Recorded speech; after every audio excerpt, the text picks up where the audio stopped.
Today's reading comes immediately after the passage describing Palm Sunday. In today's reading, we step from the scene of Palm Sunday, Jesus' entry to Jerusalem, triumphantly arriving, the adoration of eager crowds, into this passage, where Jesus seems to be stumped by his biggest challenge yet, a shrubbery. And he must face the hard reality of your favourite fruit being out of season. Now, it is pointed out in the passage that they hadn't had breakfast yet, so maybe like a lot of us, Jesus just doesn't do his best work when he's hungry. But something about the start of this story and Jesus' inability to find a piece of fruit seems conspicuous. I mean, it's basically next to the part about the 4,000 people who just got fed in the whole loaves and fishes situation a couple of chapters ago, and now Jesus can't manage to make a single fig appear. So, if this fig tree isn't some unexpected plot twist where Jesus has a bad day on the miracle front, maybe it's about something else entirely. Come back with me for a minute to the day before the fig tree, Palm Sunday. Picture with me that previous day's scene. Jesus has made the journey to Jerusalem, which was once far off in the distance. The excitement of the worshipping crowds led Jesus on towards the city. The growing anticipation of what type of place Jesus will find now he's finally arrived. And then here we are, the next day, with a strangely mirroring fig tree. Jesus has made the journey to Jerusalem, which was once far off in the distance. Jesus makes the journey to the fig tree, which we are told was far off in the distance.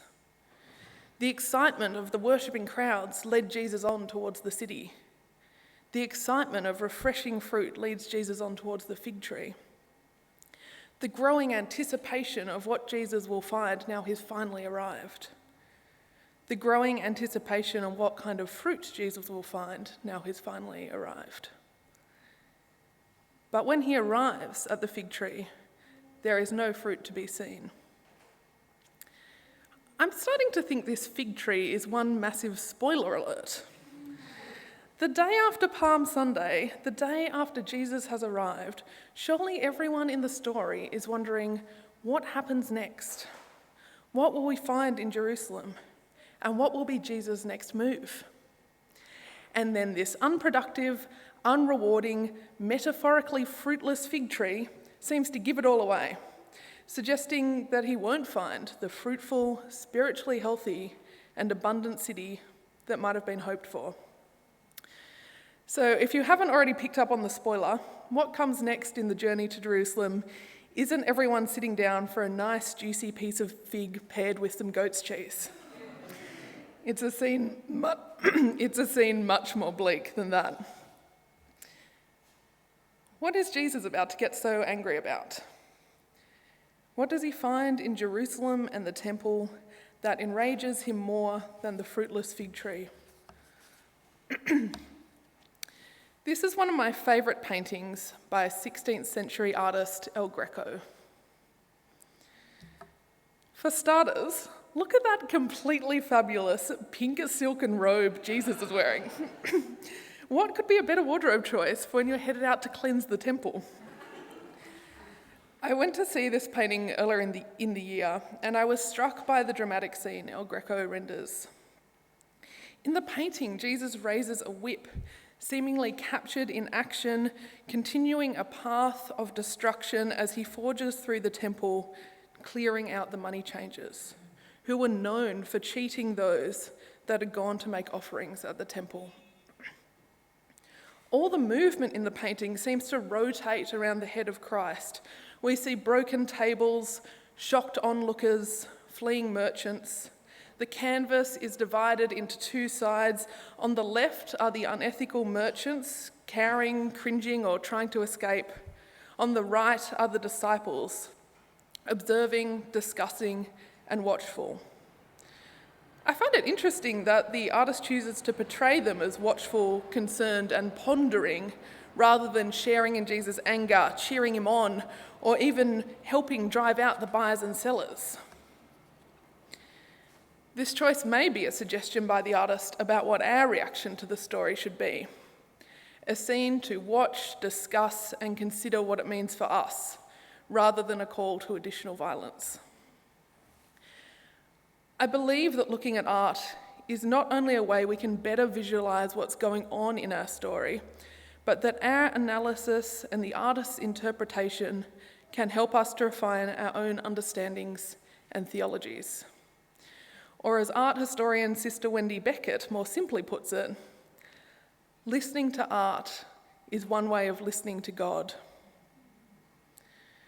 So at the same time we've asked, what is Jesus so angry about? We might also ask ourselves, what is the artist so angry about? Although the scene rendered here looks striking, one thing it doesn't really look like is Jerusalem. It looks like Greece, the archways, the grand marble architecture, the Greek-looking people, which makes sense when you consider that the artist's professional name, El Greco, literally translates to the Greek. The artist has moved this story into his own time, place, and context. Why? Maybe to highlight that the types of behaviours Christ is rebelling against are not contained to a faraway time and place. Maybe to make it easier for his viewers to think about where they may place themselves in the story. And maybe so that when his audience sees elements of themselves reflected in the less virtuous characters, the comparison hits a little closer to home. So I ask you to ponder, if El Greco was alive today, where would he set the painting? It's an important question because, if I'm honest, when I think about people selling doves, it's a bit too far removed and foreign for me to feel immediately angry about it.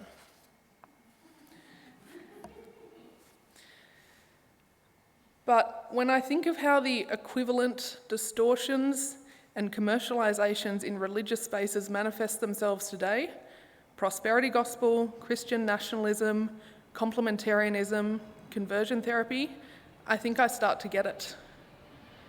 Those are the things that make me angry. Those are our money changers and dove sellers. Reflecting on this scene and the parallels we see today, at the centre of this story is a serious reminder, directly reinforced by the actions of Jesus, that if someone is telling you you need to give them a bunch of money and participate in an unjust system to be close to God, that these types of lies are those which Christ finds most offensive. It's also important to note here that Jesus is rebuking those of his own religious tradition. He is publicly criticising how the temple traditions he would have grown up with and experienced have somehow gone wrong. I can relate in that, as someone who chooses to participate in a somewhat organised and formalised expression of religion, I think there is a responsibility to call out when institutionalised attitudes within that space are not aligned with love for one another. In line with that responsibility, I was proud when ministers and members of Leichhardt Uniting took a proposal to the Uniting Church Assembly earlier this year to recognise that transgender, gender diverse, and intersex people are beloved by God and full members of the body of Christ in baptism. If we lived in a perfect world, maybe this proposal would not have been necessary. To me, the idea that we would not, as a broader church, already actively recognise that every person is fully beloved by God in the first place is very problematic. But the example Jesus sets in this passage is not one of blindly believing that we live in a perfect world. It's not an example of observation, standing somewhere nearby and saying, well, it's obvious that those people buying and selling the doves haven't got the right idea, and I'm glad I know better.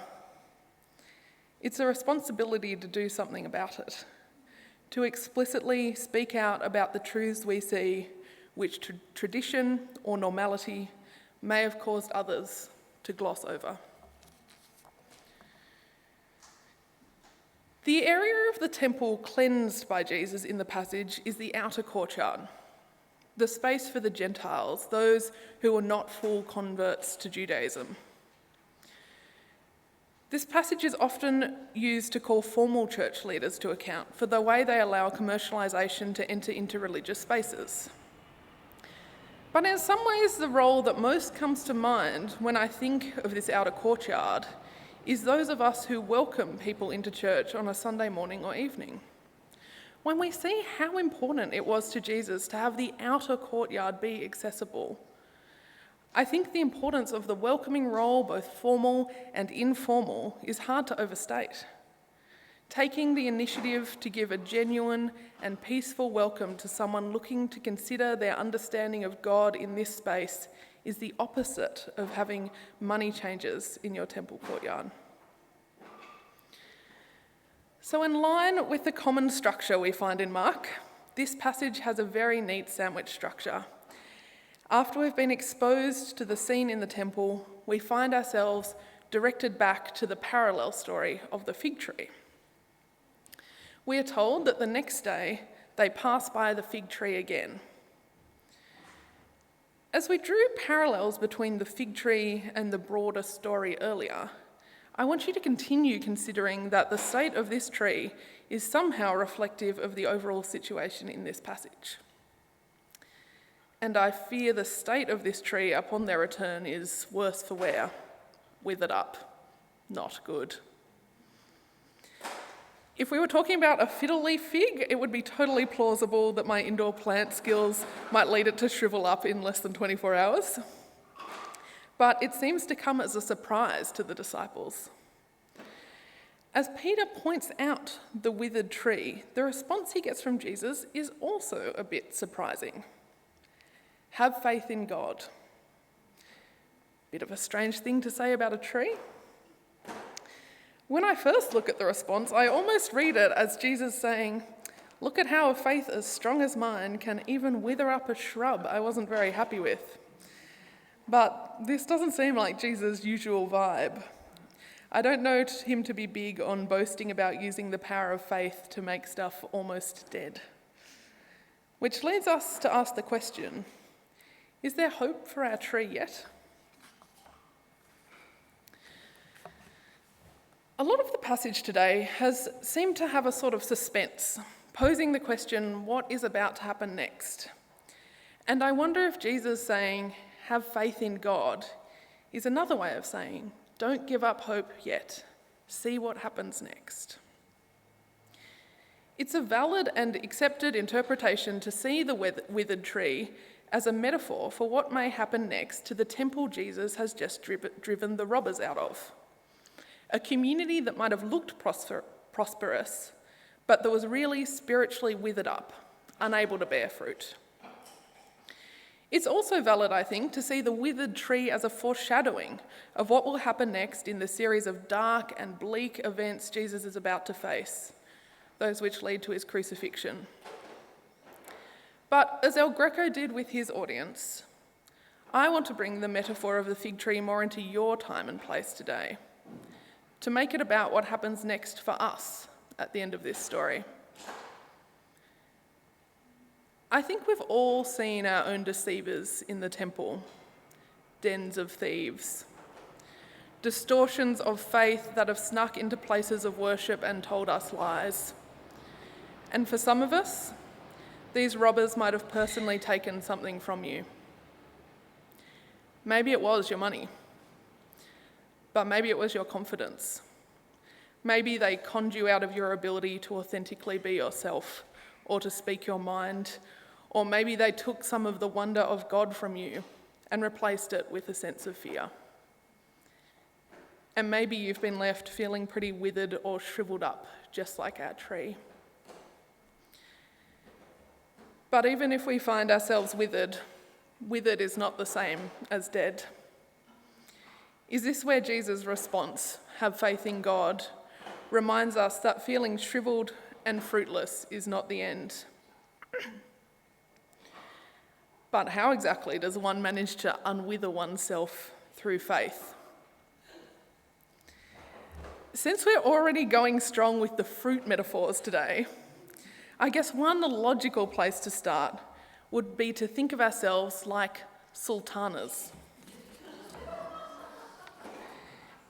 If you've ever put a sultana in water, you'll know the only way to unshrivel it is to let it soak something new in. I think we need to have faith that we can be like the sultana. And I think that luck is a good place to start soaking stuff in.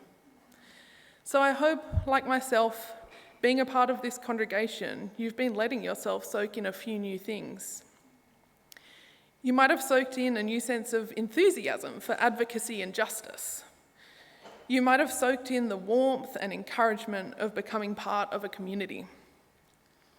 One thing which I've found so refreshing to soak in during my time during this space is an opportunity to take in others' stories. I hope you hang around after the service and talk to the people you've been sitting next to for the last hour.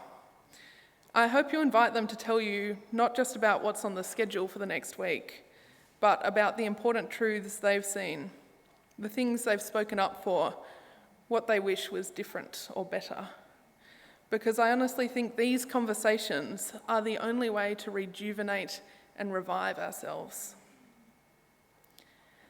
Don't let me make you think that soaking this stuff in is easy or painless.